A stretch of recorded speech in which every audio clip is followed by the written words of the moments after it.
Hello students, हमारे YouTube channel में आपका हार्दिक स्वागत है।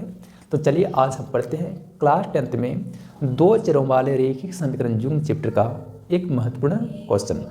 यह क्वेश्चन एग्जाम के दृष्टिकोण से काफ़ी महत्वपूर्ण माना जाता है, क्योंकि लगभग में हर एक बार बोर्ड एग्जाम में इस टाइप का क्वेश्चन या यह क्वेश्चन पूछा जाता रहा है।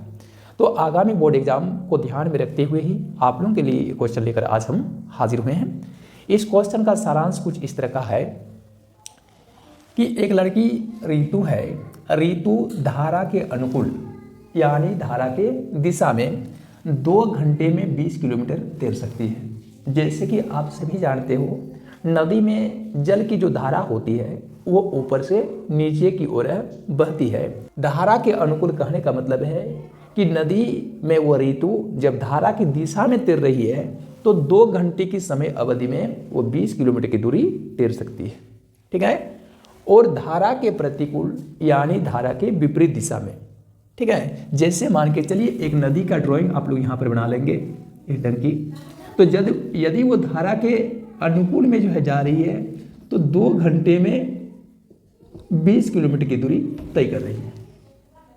तो 2 घंटे में जब वो 20 किलोमीटर की दूरी तय कर रही है तो निश्चित रूप से उसमें कह सकते हो उसके स्वयं के चाल के साथ साथ में धारा का सपोर्टिंग चाल भी वहाँ पर कार्यरत है। वह अपनी जो चाल से तो तैर ही रही है, साथ ही साथ में धारा का सपोर्टिंग भी उसको मिल रहा है, क्योंकि वो धारा के दिशा में तैर रही है। ठीक है। और अगला है कह रहा है कि धारा के प्रतिकूल मतलब धारा के बहाव के विपरीत दिशा में। जैसे नदी की जलधारा नीचे की ओर बह रही है, तो अगर वह ऋतु नीचे की तरफ नहीं तैर कर नदी में ऊपर की दिशा में तैरने का प्रयत्न करे या कोशिश कर रही है, तो उस स्थिति में वह 2 घंटे की समय अवधि में 4 किलोमीटर तैर सकती है। यानी नदी में यदि वह नीचे से ऊपर की दिशा में तैरना प्रारंभ करे, धारा के विपरीत दिशा में तैरना प्रारंभ करे, तो 2 घंटे की समय अवधि में 4 किलोमीटर की ही दूरी तय कर सकती है। यहां आप समझ सकते हैं कि धारा के विपरीत दिशा में जब वह तैर रही है तो उस समय उसके द्वारा तय की गई दूरी कम क्यों हो जा रही है? तो उसका कारण यह है कि जब वह धारा की विपरीत दिशा में नदी के ऊपर की दिशा में तैरती है तो उस स्थिति में ऋतु की जो चाल होती है तो उस चाल में क्या हो जाएगा, धारा का विरोध शामिल होता है। धारा तो उसको सपोर्ट करता ही नहीं है, बल्कि उसका क्या करता है, विरोध करता है। समझ पा रहे हैं? तो इसके चलते वह 2 घंटे में मात्र 4 किलोमीटर की ही दूरी तैर पा रही है। तो कह रहा है उसकी यानी ऋतु की स्थिर जल में तैरने की चाल कितनी है और नदी में जलधारा की चाल कितनी है, ये चीज आपको ज्ञात करना है। तो इस चीज को आप लोग कैसे ज्ञात करेंगे? तो इसके लिए आप लोग हल में लिखेंगे यहां पर माणा की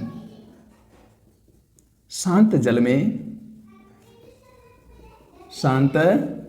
में कहें या स्थिर जल में कहें, ऋतु की चाल या ऋतु के तैरने की चाल इक्वल टू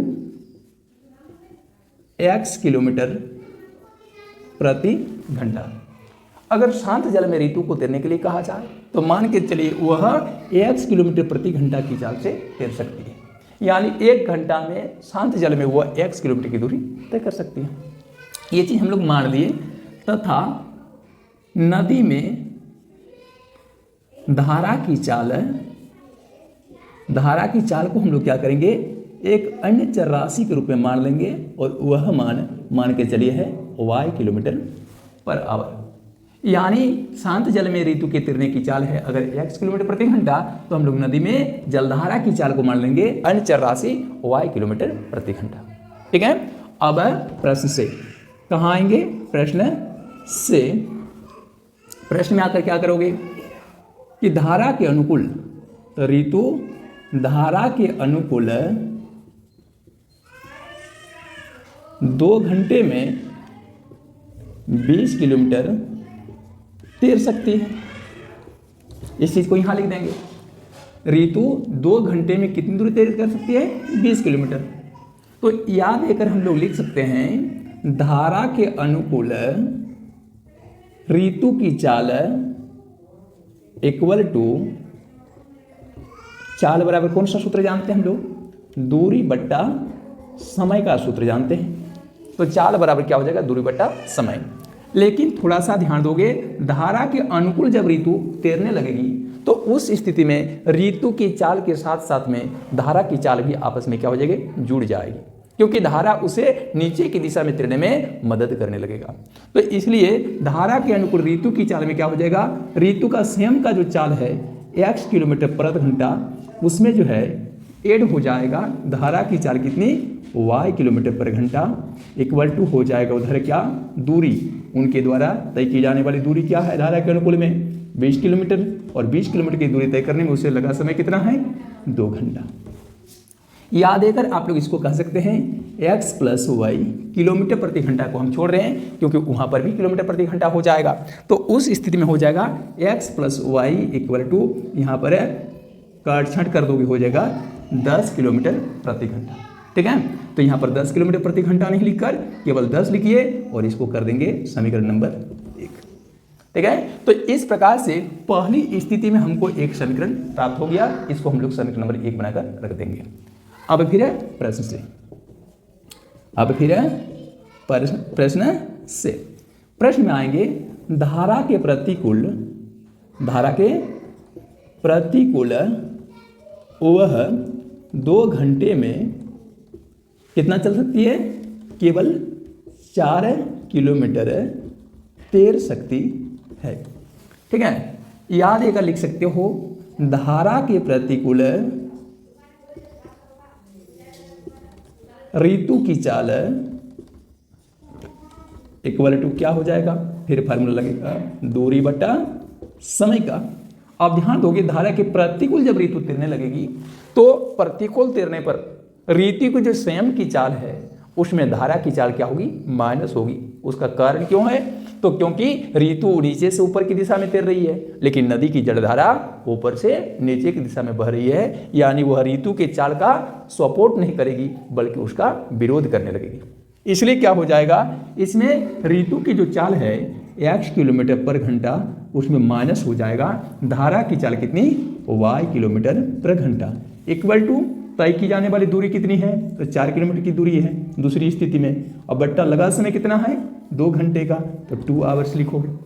याद कर इसमें लिखोगे x किलोमीटर प्रति घंटा माइनस y किलोमीटर प्रति घंटा equal to 4 kilometre by 2 hours करोगे तो इसमें कर दोगे कितना हो जाएगा 2, यानी x माइनस y किलोमीटर पर घंटा इक्वल टू हो जाएगा उधर 2 किलोमीटर पर घंटा।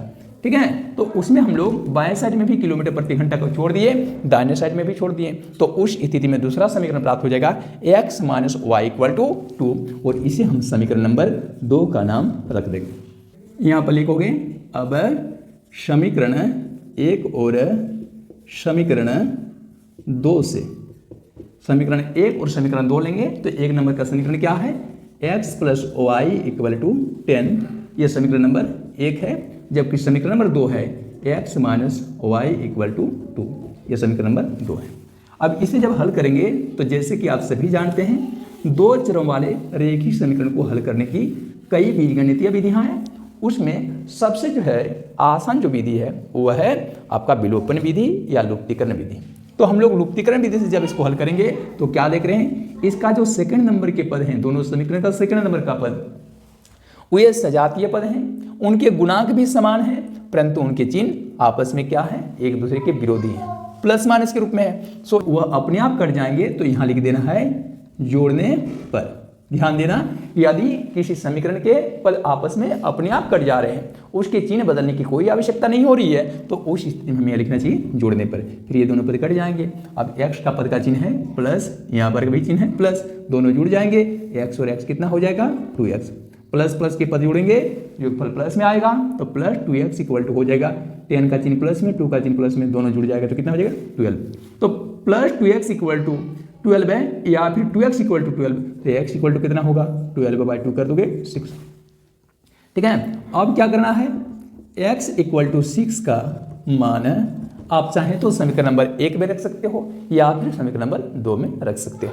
ठीक है, वो आपकी मर्जी पर डिपेंड करेगा। तो x इक्वल टू 6 का मान समीकरण 1 में रखने पर, ठीक है। आप चाहेंगे तो समीकरण नंबर 2 में भी रख सकते हैं। तो 1 नंबर का समीकरण क्या है, x + y = 10 है। इसमें x के जगह पर आपको 6 का मान रखना है, y को y रख देना है, y = 10 है प्लस 6 की राशि उस पर में जाएगी -6, तो y = कितना हो जाएगा, 6 में y = हो जाएगा 10 में 6 माइनस कर दोगे 4। ठीक है, तो हमने x के रूप में 6 का मान और y के रूप में 4 का मान प्राप्त कर लिया। तो यहाँ पर लिखना चाहिए, अतः शांत कहें या फिर स्थिर कहें, जल में ऋतु के तैरने की चाल = क्या माने हुए थे, x माने हुए थे। देखिए, शांत जल में ऋतु के तैरने की चाल कितना माने थे, x किलोमीटर पर घंटा, यानी कहने का मतलब हो गया x का जो मान निकला है 6, तो वह शांत जल में ऋतु के तैरने की चाल है। ठीक है, तथा नदी के धारा की चाल, उसे हमने किस रूप में माना था, y के रूप में माना था, y किलोमीटर पर घंटा, तो y किलोमीटर पर घंटा, तो y का मान हम लोग कितना प्राप्त कर लिए हैं, 4 किलोमीटर पर घंटा के रूप में प्राप्त किए हैं। तो इस प्रकार से शांत जल में या स्थिर जल में ऋतु के तैरने की चाल हो जाएगी 6 किलोमीटर प्रति घंटा, और नदी में धारा की चाल हो जाएगी 4 किलोमीटर प्रति घंटा। और ये दोनों ही चीज़ को आप लोग क्या कर देंगे, आंसर कर देंगे। उम्मीद करते हैं आपको ये कॉन्सेप्ट समझ में आया होगा। नेक्स्ट प्रोजेक्ट में अन्य कॉन्सेप्ट लेकर फिर आपकी सेवा में दोबारा हाजिर होंगे। आज की क्लास के लिए इजाज़त लेना चाहेंगे। Thank you, all the best.